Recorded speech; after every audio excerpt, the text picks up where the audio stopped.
الفاتحة. أعوذ بالله من الشيطان الرجيم. بسم الله الرحمن الرحيم. الحمد لله رب العالمين الرحمن الرحيم مالك يوم الدين إياك نعبد وإياك نستعين اهدنا الصراط المستقيم صراط الذين أنعمت عليهم غير المغضوب عليهم ولا الضالين آمين. السلام عليكم ورحمة الله وبركاته. الحمد لله رب العالمين والصلاة والسلام على أشرف الأنبياء والمرسلين وعلى آله وصحبه أجمعين. رب اشرح لي صدري ويسر لي أمري واحلل عقدة من لساني يفقه قولي.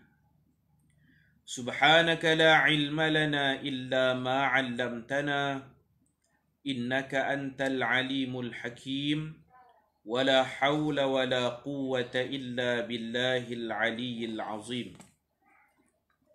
اللهم أنت ربي لا إله إلا أنت خلقتني وأنا عبدك وأنا على عهدك ووعدك ما استطعت أعوذ بك من شر ما صنعت أبوء لك بنعمتك علي وأبوء بذنبي فاغفر لي فإنه لا يغفر الذنوب إلا أنت. Alhamdulillah, kita sambung petang ini muka surat 11. Muka surat 11 masih lagi dalam tajuk menyapu di atas khuf, dua khuf. Sementara orang yang tidak musafir pula hanya diizinkan menyapu selama sehari semalam sahaja, 24 jam.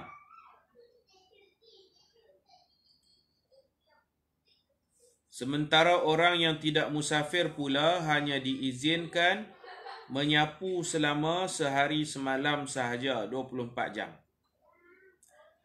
Tempoh perkiraan 3 hari atau sehari semalam itu dikira dari mula berhadas, yakni batal wudu selepas memakainya.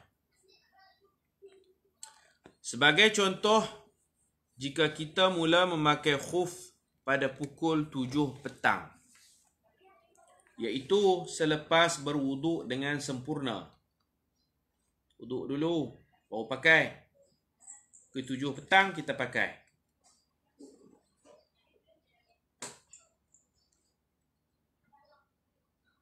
Kemudian wuduk itu terbatal pada pukul 10.30 malam. Kita pakai 7 petang. 10.30 malam, baru ayak semayang kita ni batal. Duduk ada di kaki lah, kita pakai daripada 7 petang lagi. Maka tempoh memakai selama sehari semalam dikira dari 10.30 malam. Daripada saat kita mula batal tu, itulah kira daripada situ sampai ke hari esoknya. Pakai 7 petang. Duduk ada di kaki kita 7 petang. Tapi kita ready, ada wuduk pakai. Tak batal lagi, ada wuduk. Mula batal bila? 10.30 malam baru mula batal. Dari 10.30 malam hari ni hingga 10.30 malam esok. Itu kata dikira daripada mula batal. Maka tempoh memakai selama sehari semalam dikira dari 10.30 malam hingga jam 10.30 malam pada malam keesokannya. Tidak dibenarkan menyapu ke atas khuf dalam keadaan badan besar. Mandi wajib kena buka lah. Kerana menyapu di atas khuf merupakan gantian basuh kaki dalam wuduk, bukan gantian dari mandi wajib. Kerana perkara-perkara yang mewajibkan mandi jarang-jarang berlaku. Bersalahan wuduk yang berlaku berulang kali dalam sehari. Maka di situ terdapat kesukaran, yakni masyaqqah pada wuduk. Wuduk ni kerak, berwuduk nak basuh kaki, Di situ ada kepayahannya. Adapun mandi wajib dia bukan selalu. Dan kesukaran itu tidak berlaku pada mandi wajib. Di dalam kitab fiqh, ulama menyenaraikan 5 syarat sah menyapu di atas khuf. Pertama, memakainya selepas berwuduk dengan sempurna. Kita sebut dah pagi tadi. Ambil wuduk dulu, baru boleh pakai. Kedua, memakai khuf yang suci. Khuf ni kalau dia buat daripada kulit, bukan kulit anjing dan khinzir. Khuf yang suci. Kulit lain tak apa. Kulit binatang lain tak apa. Jangan kulit anjing dan khinzir. Sebab Nabi sebut, ayyuma ihabin, apa-apa kulit. Selain kulit anjing dan khinzir, idza dubigha, bila disamak kulit apa pun, faqad tahura, maka sucilah. Kulit apa pun kalau ni pada samak, basuh kulit, suci. Kecuali kulit anjing dan khinzir. Hal kulit ni Nabi pernah lalu berjalan di tepi rumah isteri Nabi nama Sayyidatuna Maimunah. Nabi tengok ada bangkai kambing yang terbuang di tepi jalan dekat sampah. Nabi tanya, hal lan tafa'tum bijildiha, kenapa tak manfaatkan kulit kambing? Mereka mengatakan, innaha maitah, kambing ni bangkai, najis. Nabi kata yang najis tu memakannya. Adapun memanfaatkan kulitnya boleh. Basuh kulit dia, buang bulu, ambil kulit saja. Itu boleh. Jadi kulit suci biddibar, dengan disamak. Kecuali kulit anjing babi itu tak suci lah. Syarat ketiga, khuf itu menutupi keseluruhan kawasan kaki. Iaitu dari jari hingga ke buku lali.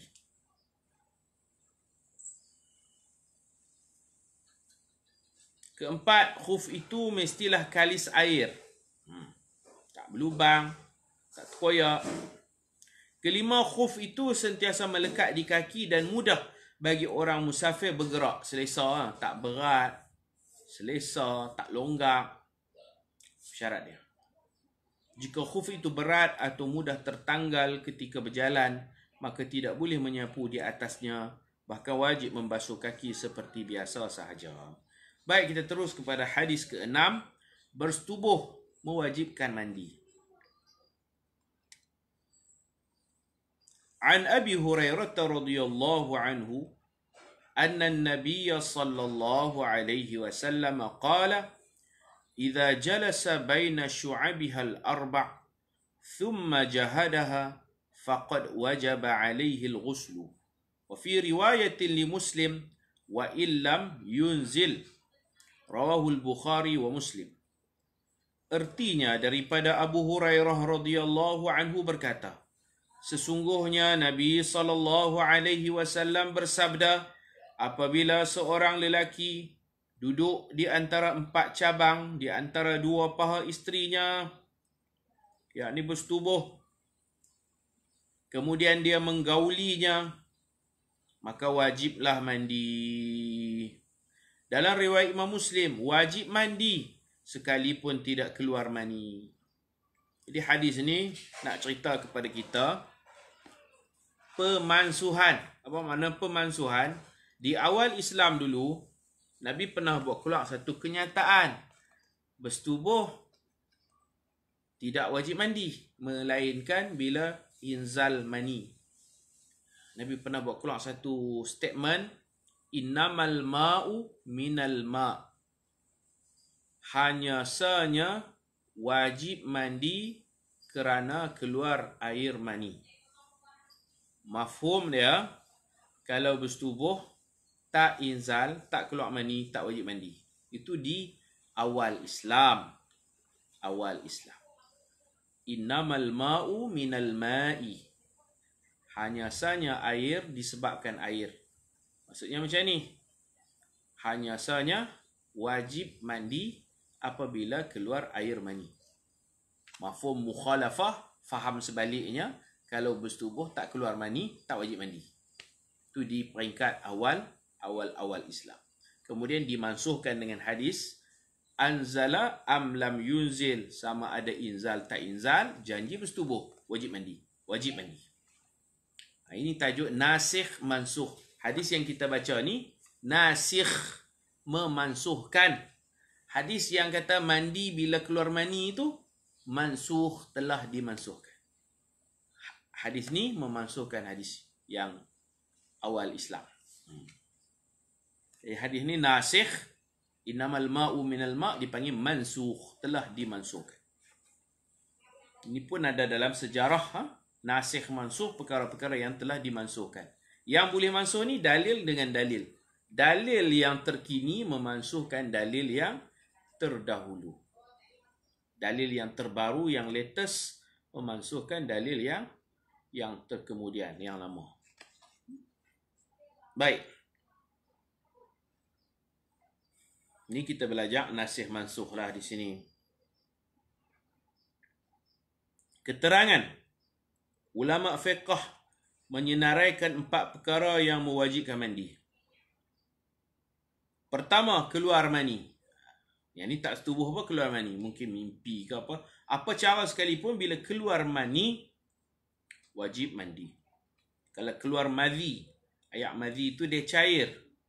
Bila bersyahwat, itu tak wajib mandi. Ayak syahwat, madhi. Mani ni dia ada sifat-sifatnya. Kalau kita mengaji dalam Tanwirul Masalik, dia ada sifat-sifatnya. Dia ada baunya.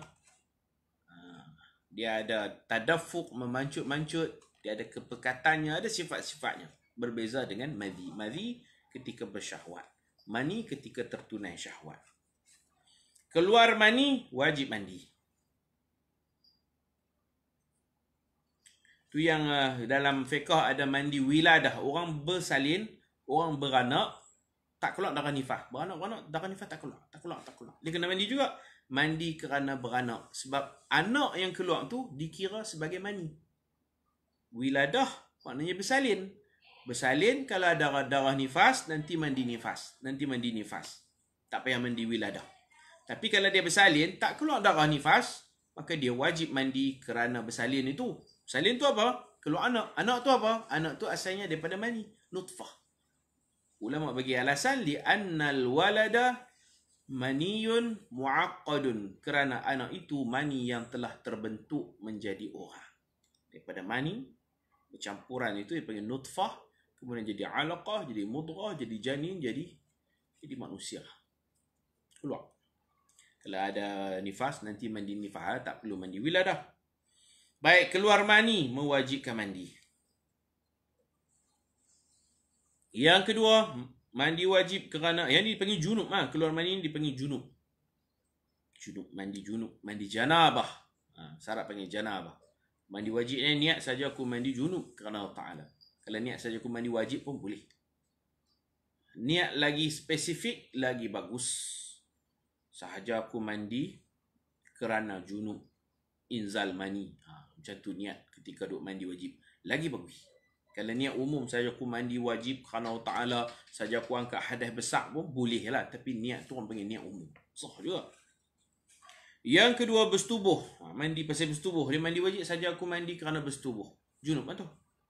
Mengangkat hadas kecil kerana bersetubuh. Bersetubuh sekalipun tidak keluar mani, wajib mandi. Iaitu apabila seorang lelaki menenggelamkan hasyafah zakarnya. Minta maaf cakap hasyafah ni, ra'su, kepala tu. Tak lekuk tu, minta maaf cakap. Bila dah masuk sekadar lekuk itu, dah wajib mandi dah. Kalau bulan Ramadan dia bersetubuh sampai ke lekuk tu, dia dah kena dah puasa 2 bulan denda. 2 bulan betul-betul. Kalau tak sampai tu lagi tak apa. Kan dia ada tu. Dia ada, Allah Ta'ala buat kan.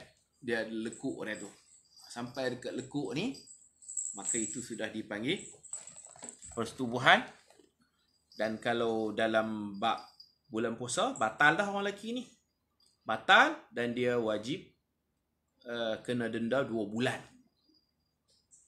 2 bulan 1 hari. 1 hari qada balik hari yang batal, 2 bulan tu dendanya. 2 bulan 1 hari. Kan 2 bulan saja, 2 bulan 1 hari. Baik.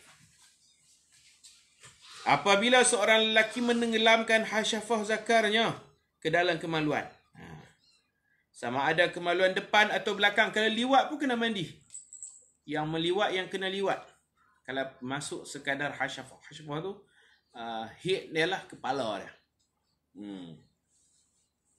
Lekuk tu kan. Minta maaf cakap lah. Minta maaf fiqah ni kena habak juga. Pasal setengah orang dia ingat bila menghabiskan tu baru kena mandi. Tak, bukan mesti habis. Bukan mesti habis. Dekat lekuk dia tu dah kena mandi dah. Kalau tak sampai situ lagi, dia tak wajib mandi, perempuan tu tak wajib mandi. Sama ada kemaluan depan atau belakang. Belakang ni panggil liwat. Sama ada kemaluan manusia atau binatang. Orang yang songsang kadang-kadang, dia mendatangi binatang, dia wajib mandi. Binatang tak payah mandi, dia wajib mandi. Lelaki. Begitu. Yang ketiga, suci dari haid dan nifas. Setelah dipastikan suci, kena mandilah. Mandi haid, mandi nifas. Yang kelima, mati. Mandi juga. Mandi wajib kerana mati. Kecuali mati syahid, tidak dimandikan dan tidak boleh disemayangkan. Habis. Kita tengok kaifiat mandi. Hadis ketujuh. Kaifiat mandi wajib.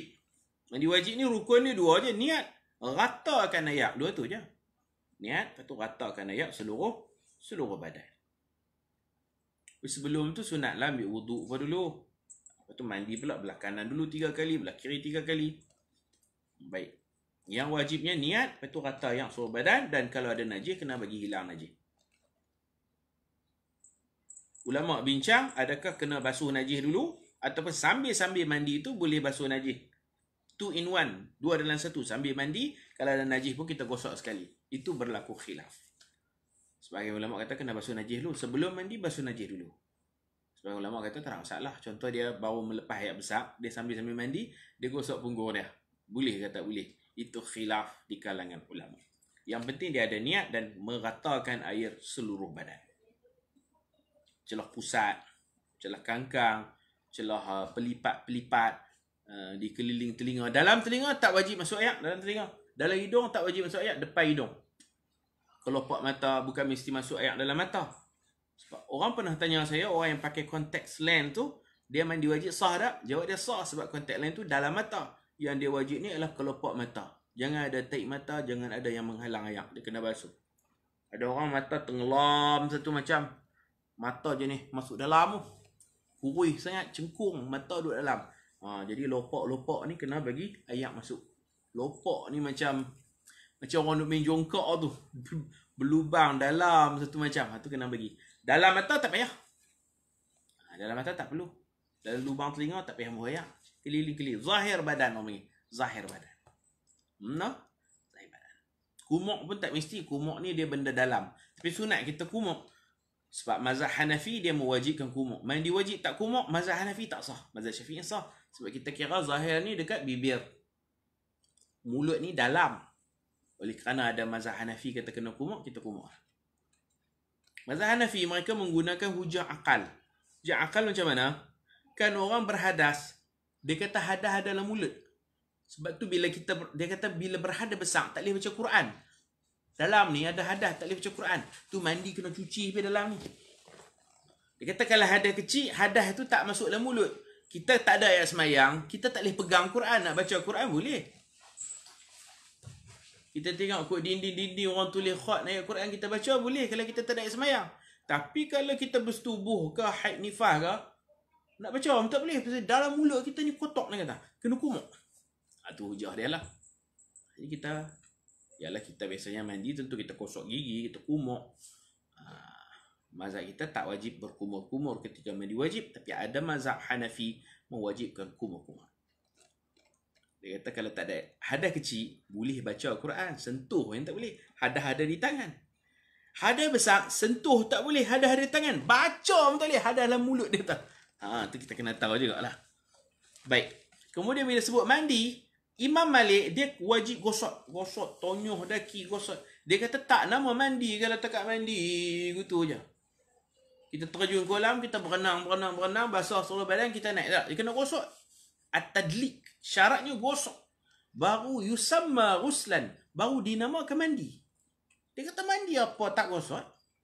Mazhab Syafi'i tak apa, ada syarat niat kata ayat je. Tapi kita kena ambil tahu jugalah. Dah ada mazhab lain kena gosok, kita gosok lah. Gosok, buah sabun, buah shampoo. Bagi sempurna elok. No? Macam wuduk juga, kita kena tahu perkara-perkara yang membatalkan wuduk dalam mazhab lain. Mazhab lain, ada ayat semayang, tiba-tiba meloya satu macam muntah. Blok. Mungkin dia mengandung ke? Ataupun orang main cerita kat dia benda-benda jijik, dia tengah duduk. Dia tak boleh dengar. Orang cerita ulat, orang cerita sampah, orang cerita busuk, masam. Dia jenis dengar je dia termuntah. Tengah dia duduk makan nasi, orang duduk main cerita benda-benda kotor ni, dia jenis tak boleh. Dia blok muntah. Muntah dalam mazhab Hanafi, batal wuduk. Kalau kita ada ayat semayang, sunat kita pergi ambil lain wuduk. Tajdid wuduk tu, sunat. Pergi ambil lain lah. Orang panggil merai khilaf. Merai khilaf. Dalam mazhab Hanafi, kalau kita ada ayat semayang, apa tu luka? Kita ada ayat semayang, kita potong bawang, terpotong tangan, terpotong jari sikit, keluar, meleleh. Darah yang mengalir itu, banyak keluar. Kalau dia duduk setempat, macam kudi duduk setempat, tak apa, dia mengalir. Batal ayat semayang. Bebek yang lain. Betul. Dalam mazhab Hanafi, kalau tengah-tengah semayang ada orang buat lawak, kita tengah semayang, kita gelak. Gelak besar. Kita gelak besar, bukan takat batal solat. Solat mazhab kita pun batal. Bukan takat batal solat. Batal yang semayang sekali. Pemik semayang lain. Jadi kita pun, kalau kita ada ilmu ni, bukan nak cari mudah-mudah, kita nak buat yang terbaik. Mazhab kita tak kata batal, tapi yundabu, Imam Syafi'i kata, disunatkan mengulang wuduk bila gelak dalam semayang. Disunatkan mengulang wuduk bila ru'af, pecah menjarung, darah keluar ke hidung. Darah meleleh, ada orang dia darah keluar ke hidung. Mana darah meleleh, darah mengalir, sunat pemik wuduk. Imam Syafi'i tak kata batal, tapi Imam Syafi'i sendiri menyuruh kita ra'i pendapat ulama lain. Ada ilmu bukan nak bergaduh dengan orang, ada ilmu supaya kita buat yang terbaik. Dalam mazhab Imam Malik, ambil semayang kena sapu seluruh kepala. Mazhab kita sapu sikit pun tak apa. Sapulah seluruh kepala. Kita tak mau khilaf-khilaf dengan orang ni. Buat terbaik. Liyabluwakum ayyukum ahsanu amala. Allah nak tengok siapa buat amalan yang ahsan, paling baik. Sapu seluruh kepala. Kerana Imam Malik kata wajib sapu seluruh kepala. Ambil wuduk, gosok. Pasal Imam Malik kata wajib gosok. Pasal kita sunat semua tu. No? Makan daging unta. Kita ada semayang. Kawan ajak jom pergi makan daging unta dekat Aziziyah Mekah tu. Aziziyah naik teksi pergi Mat'am Hashi, ada kedai makan. Katanya anak unta, tak tahulah anak unta ke pak unta, tak tahulah, gambar unta besar. Kita ada semayang makan. Nak balik orang azan. Sunat kita pergi bilik air ambil wuduk dulu. Walaupun kita ada semayang. Kerana Imam Ahmad bin Hanbal berpegang dengan hadis man akala lahmal jazur, siapa makan daging unta falyatawadda, maka hendaklah dia ambil wuduk. Kita kata tak batal wuduk, tapi merai sunat kita tajdid wuduk, mengambil wuduk. Gitu. Okey. Jadi fiqh ni bila kita belajar bukan untuk bergaduh, tetapi kita cari jalan untuk harmoni. Kalau mazhab lain kata wajib, mazhab kita kata sunat. Mazhab lain kata haram, mazhab kita tak kata haram. Cuma kita ambil pendekatan untuk mengelak daripada khilaf itu yang terbaik. Baik, kita tengok kaifiat mandi wajib. An Maimunata zaujin Nabi sallallahu alaihi wasallam qalat أدنيت لرسول الله صلى الله عليه وسلم غسله من الجنابة فغسل كفيه مرتين أو ثلاثا ثم أدخل يده في الإناء ثم أفرغ به على فرجه وغسله بشماله ثم ضرب بشماله الأرض فدلكها دلكا شديدا ثم توضأ وضوءه للصلاة ثم أفرغ على رأسه 3 حفنات كل حفنة ملء كفيه ثم غسل سائر جسده ثم تنحى عن مقامه فغسل رجليه thumma ataihu bil mindil faraddahu rawahu al-Bukhari wa Muslim. Artinya, daripada isteri Nabi yang bernama Sayyidatuna Maimunah binti Harith.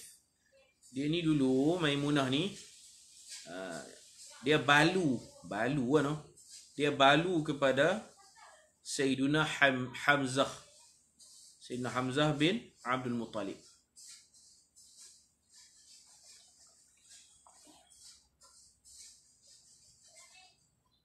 Baik.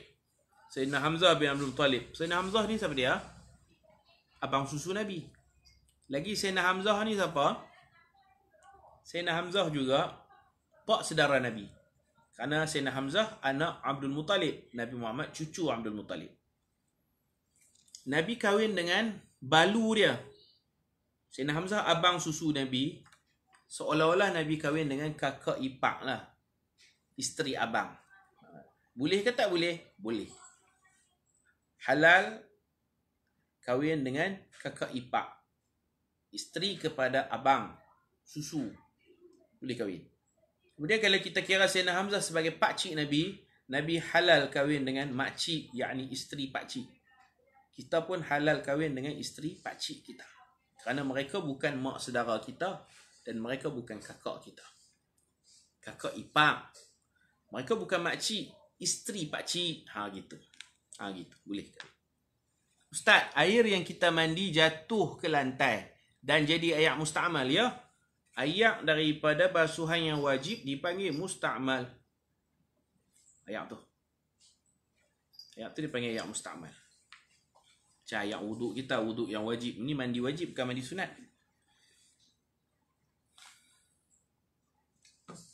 Maimunah ni juga mak saudara kepada Ibnu Abbas, Abdullah bin Abbas. Dia juga mak saudara kepada Khalid bin Al-Walid. Jadi bila Nabi kahwin dengan dia, Nabi menjadi seperti bapa saudara kepada Sayyidina Khalid bin Al-Walid dan menjadi seperti bapa saudara kepada Abdullah bin Abbas. Abdullah bin Abbas dengan Nabi sepupu. Lepas kahwin dengan Maimunah, jadi macam Nabi itu macam pak menakam pula. Kan Sayyidina Ibnu Abbas menyebut dalam hadis, bitu, aku tidur malam, inda khalati, di rumah makcikku. Khalah dia ialah Maimunah ni. Kalau jumpa hadis riwayat daripada Sayyidina Abdullah bin Abbas, dia sebut bitu inda khalati, aku tidur malam di rumah makcikku. Makcik dia ialah isteri Nabi ni, Maimunah binti Harith. Makin rapat dia dengan Nabi. Dia sepupu Nabi satu pangkat. Dan dia juga anak saudara kepada Maimunah isteri Nabi. Gitu. Maimunah ni dia khidmat kepada suami. Isteri-isteri belajar khidmat kepada suami. Apa kata Maimunah? Saya meletakkan air mandian. Sekarang kita ada pipe, ada shower kan. Dulu kena pergi cedok di telaga. Jadi dia sediakan air untuk suaminya mandi. Saya sediakan air mandian. Satu timba kecil. Sebab Nabi mandi hanya segantang. Atau 5 cupak. Segantang lebih sikit. Segantang lebih secupak. 5 cupak. Dia sediakan air. Ketika baginda ingin mandi junub. Lalu baginda membasuh pergelangan tangannya sebanyak 2 atau 3 kali. Mula-mula basuh tangan dulu. Basuh tangan. Kemudian baginda memasukkan tangannya ke dalam bekas. Nabi biasa, Nabi cedok ayak. Ayak tu cedok. Jadi musta'mal, tak di musta'mal ni. Niatlah sebagai pencedok. Nabi cedok ayak. Ayak sikit lah Nabi cedok. Nabi tuang dekat kemaluan. Nabi basuh kemaluan bergelok. Basuh kemaluan.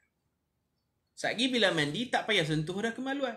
Mandi macam Nabi, tak perlu lagi berwuduk. Lepas mandi wajib, tak perlu berwuduk. Cara dia, mula-mula kita basuh kawasan kemaluan. Basuh bagi elok, bagi basah semua, bagi lengkap. Kita pun niat, aku mandi junub kerana Allah Ta'ala. Aku mengangkat hadas besar Allah Ta'ala. Kita settle dulu celah-celah punggung, celah-celah ni dekat kemaluan. Supaya nanti kita mandi, kita tak perlu lagi sentuh ni. Nabi buat macam tu. Kemudian baginda membasuh tangan. Kemudian baginda memasukkan tangannya ke dalam bekas. Baginda menuang air. Nabi cedok air. Nabi tuang ke kemaluan. Dan membasuhnya dengan tangan kiri. Gosok dengan tangan kiri. Gosok celah-celah ni lah. Kalau kita ni celah paha kita. Celah-celah punggung kita tu basuh. Gosok dengan tangan kiri. Kemudian baginda memegang tanah dengan tangan kiri. Nabi ramah tanah pula dengan tangan kiri. Tanah ni macam sabun. Tanah macam sabun lah. Kan tadi Nabi pegang punggung semua. Sekarang Nabi nak bersihkan tangan. Nabi ramah di tanah. Tanah walaupun dia tak wangi, tapi dia lebih kuat pada sabun. Buktinya, anjing dan khinzir, najis mughallazah, kita sertu dengan tanah. Tanah ni dia lebih kuat daripada sabun, daripada shampoo. Dia lebih kuat lagi tanah ni daripada apa kita duk guna tu. Apa kalau kita pergi pasar raya ke apa, kita ayak apa tu? Apa? Sanitizer.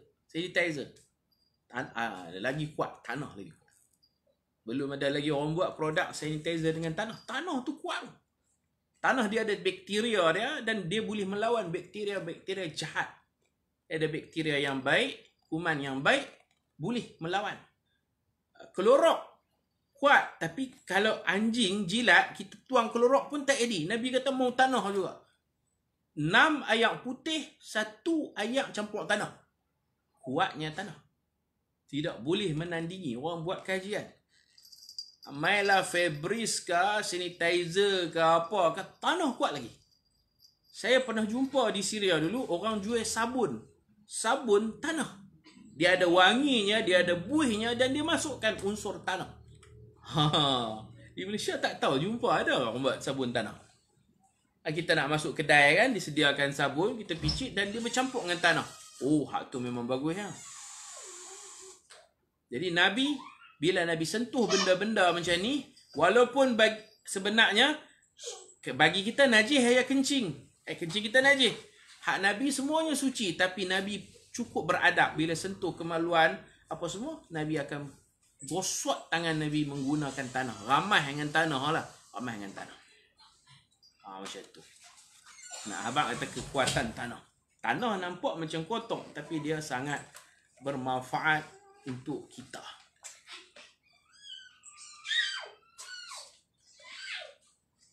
Baik. Dengan sentalan yang agak kuat. Kemudian baginda berwuduk seperti hendak solat. Kemudian menuang air ke atas kepalanya 3 cebok. Nabi cedok, Nabi tuang. Setiap cebok itu sepenuh telapak tangannya. Macam ni ya, Nabi cedok. Mil akafai, sepenuh 2 tangan. Sebenarnya kafaihi. Nabi tuang atas kepala, Nabi gosok-gosok kepala. Gosok-gosok, ratakan ayak di kawasan kepala. Maknanya Nabi dahulukan kawasan-kawasan yang payah nak sampai ayak. Kepala ni nak kena bagi rata. Sebelum tu ni, kawasan kemaluan, pelipat-pelipat ni Nabi settle dulu. Sagi hak lain tu senang je, mandi jurih-jurih ya. Kepala dulu.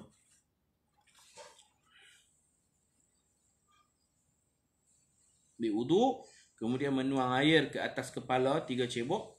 Setiap cebok itu sepenuh telapak tangannya. Kemudian membasuh seluruh badannya, basuh badan kanan, badan kiri. Kemudian baginda menjauhkan diri dari tempat berdirinya tadi ketika mandi. Nabi pergi tang lain pula. Tadi mandi tang ni, Nabi pergi satu tempat lagi pula. Lalu baginda membasuh kedua kakinya. Habis ya, basuh kaki setelah. Saya memberikan kain tuala kepadanya, tetapi Nabi tidak mengambilnya. Ini kata saya dia tidak mengambil. Nabi tak lap guna kain tuala. Nabi ambil kain tuala, Nabi pakai di pinggang, Nabi tak lap. Mungkin banyak kemungkinan mungkin waktu tu musim panas, Nabi biar ayak di badan Nabi kering sendiri, menitik dan kering. Satu. Yang kedua, andaian kedua, bila kita mandi ibadat ni, biar dia menitik tu mengeluarkan dosa. Nabi tak ada dosa, Nabi nak ajak kita. Daripada sinilah ulama qiyas, kita ambil wuduk pun kita ambil wuduk jangan lap. Sebab Nabi mandi wajib tak lap, kita ambil wuduk pun jangan lap. Biar dia menitik tu mengeluarkan dosa. Qiyas dengan mandi wajib Nabi ni. Keterangan rukun mandi wajib ada 3. Kalau campur dengan najis tu 3 lah. Yang pertama berniat.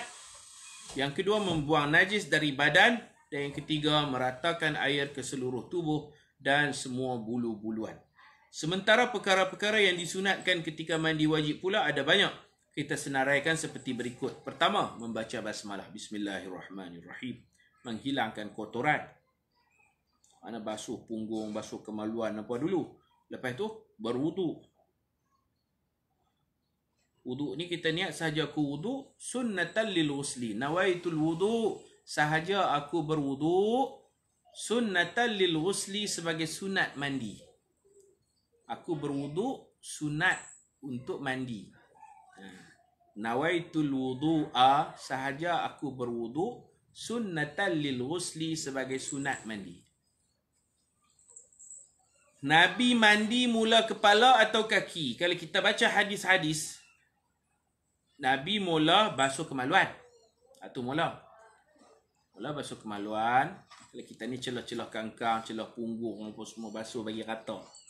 Sekali bila mandi, Nabi tak mau sentuh dah situ. Kalau sentuh nanti batal layak sembahyang. Lepas mandi kena ambil sembahyang lagi, leceh ya. Nabi settle dulu kawasan punggung, kawasan zakar, kemaluan, faraj, semua ni basuh bagi rata tuan-tu. Duduk bertinggung, basuh siap-siap. Nanti mandi berdiri je lah, tak payah bertinggung dah. Kemudian Nabi berwuduk. Nabi berwuduk. Berwuduk ni ada dua kaifiat, ada dua riwayat. Riwayat pertama, Nabi wuduk macam nak semayang. Maknanya daripada basuh muka hingga basuh kedua-dua kaki. Wuduk. Riwayat yang kedua, Nabi berwuduk, basuh muka, basuh tangan sampai siku, sapu kepala, sapu telinga, tapi kaki tu Nabi tak basuh. Nabi terus mandi, habis mandi baru Nabi basuh kaki. Macam tu. Ada riwayat Nabi berwuduk tapi kaki Nabi simpan. Selepas habis mandi semua settle, baru Nabi basuh dua-dua kaki. Siapa Nabi buat begitu? Wallahualam. Ada riwayat Nabi berwuduk dengan sempurna, ada riwayat Nabi berwuduk, kaki itu Nabi biarkan lepas mandi sekali baru basuh. Jadi soalannya, Nabi basuh kepala dulu ke basuh kaki dulu? Kita cerita lepas berwuduk, Nabi ambil air penuh tapak tangan, Nabi tak atas kepala, Nabi akan gosok-gosok kepala. Kalau ikut riwayat yang Nabi tak basuh kaki lagi, Nabi akan basahkan kepala, Nabi picit kepala. Lepas tu baru Nabi mandi kanan, mandi kiri, last sekali basuh kaki. Mungkin soalan ni timbul orang Melayu lah. Orang Melayu mandi, dia suruh jurih kaki dulu. Orang Melayu. Kaki, mandi kan. Mandi kaki, mandi lutut, mandi pinggang lah kali baru mandi kepala. Tapi cara Nabi mandi, Nabi menggosok kepala terlebih dahulu. Membasuh kepala. Ambil air, siram atas kepala, gosok kepala. Berapa kali Nabi ambil air? Salasa hafinat. 3 kali tuang atas kepala. Jadi kita cuba beramal dengan cara Nabi. Basuh kemaluan, berwuduk, sama ada tuan-tuan nak wuduk sempurna ataupun tinggal kaki.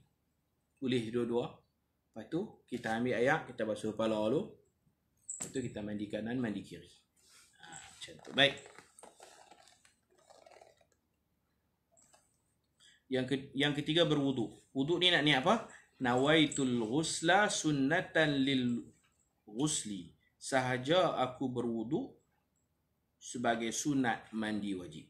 Yang keempat, menyelat ke seluruh pangkal rambut. Itu kita sebut tu. Yang kelima, mendahulukan sebelah kanan. Yang keenam, menggosok-gosok badan. Yang ketujuh, meratakan air. Yang ke-8 ni orang perempuan lah. Dia kena pakai apa? Sunat dia pakai. Banyak duk viral, mandi dari kaki tu cara Nabi. Tak? Nabi bukan jurih kaki, Nabi jurih kepala dulu. Nabi jurih kepala dulu. Kaki tu mungkin setelah Nabi basuh kemaluan, air tu mungkin mengalir ke kaki betulah, tapi tak jelas. Basuh kemaluan, berwuduk. Lepas berwuduk, basuh kepala. Lepas basuh kepala, mandi kanan, mandi kiri. Orang perempuan sunat menyapu wangian di faraj. Ini sekarang orang buat alat suci tu, pencuci wanita lah.